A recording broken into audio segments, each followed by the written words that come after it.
Hi అండి, నమస్తే. Welcome back to our channel. ఈరోజు మన వీడియోలో అటుకులు అలాగే పల్లీలతో మంచి హెల్తీ స్వీట్ రెసిపీని అయితే ఏ విధంగా చేసుకోవాలో చూపిస్తాను. చాలా అంటే చాలా టేస్టీగా ఉంటుంది. నోట్లో వెన్నలా కరిగిపోతుంది. మరింత tasty and healthy sweet recipe చేసుకోవడం కోసం ముందుగా స్టవ్ ఆన్ చేసుకొని కళాయిలో అరకప్పు పల్లీలను వేసుకోండి. మంటను లో ఫ్లేమ్లో పెట్టుకొని పల్లీలను బాగా వేయించుకున్న తర్వాత ఒక ప్లేట్లోకి అయితే వేసుకొని మనం పల్లీలు తీసుకున్న అదే కప్పుతో అరకప్పు అటుకులను కూడా వేసుకొని మంటను లో ఫ్లేమ్లో పెట్టుకొని అటుకులను కూడా క్రిస్పీగా ఫ్రై చేసుకోవాలి. ఇప్పుడు వేయించుకున్న అటుకులు అలాగే పల్లీలను కూడా పూర్తిగా చల్లారనివ్వండి. పూర్తిగా చల్లారిన తర్వాత పల్లీలకు పొట్టు తీసేసి మిక్సీ జార్లో వేసుకొని మెత్తగా మిక్సీ పట్టుకోవాలి. ఇలా మెత్తగా మిక్సీ పట్టుకున్న తర్వాత అదే మిక్సీ జార్లో వేయించుకున్న అటుకులు, 2 యాలకులు, 10 నుంచి 15 జీడిపప్పు పలుకులను కూడా వేసుకొని మెత్తగా మిక్సీ పట్టుకోండి. ఇప్పుడు ఒక గిన్నెలో మనం ఏ కప్పుతో అయితే పల్లీలు అటుకులు తీసుకున్నామో అదే కప్పుతో 1 కప్పు బెల్లం తురుము అలాగే 1 కప్పు వాటర్ కూడా వేసుకొని బెల్లాన్ని అయితే పూర్తిగా కరిగించుకోవాలి. ఇక్కడ బెల్లం పాకం రావసరం లేదు, కరిగితే సరిపోతుంది.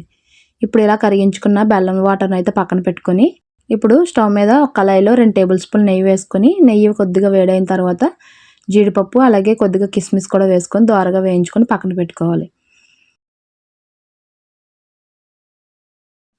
ఇప్పుడు అదే కళాయిలో కరిగించి పక్కన పెట్టుకున్న బెల్లం వాటర్ని అయితే వడకట్టుకొని వేసుకోండి.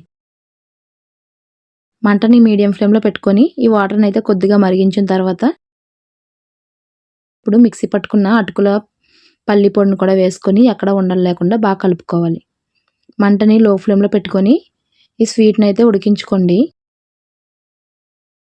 ఇలా కలుపుతుంటే కొద్దిసేపటికి ఇలా దగ్గర పడుతుంది కదా, అప్పుడు 2 టేబుల్ స్పూన్ నెయ్యి వేసుకొని మరి కొంతసేపు ఉడికించుకోవాలి. ఎక్కువ టైం అయితే పట్టదు, చాలా అంటే చాలా త్వరగానే అయిపోతుంది. 5-10 నిమిషాల్లోనే మనం స్వీట్ చేసేసుకోవచ్చు. చూడండి, ఇప్పుడైతే ఈ స్వీట్ నుంచి నెయ్యి రిలీజ్ అవుతుంది కదా, ఇప్పుడు వేయించుకున్న జీడిపప్పు కిస్మిస్ కూడా వేసుకొని ఒకసారి కలిపి స్టవ్ ఆఫ్ చేసుకోండి. అంతేనండి, ఎంతో టేస్టీగా ఉండే అటుకుల పల్లి హల్వా అయితే రెడీ అయిపోయింది. చాలా అంటే చాలా టేస్టీగా ఉంటుంది.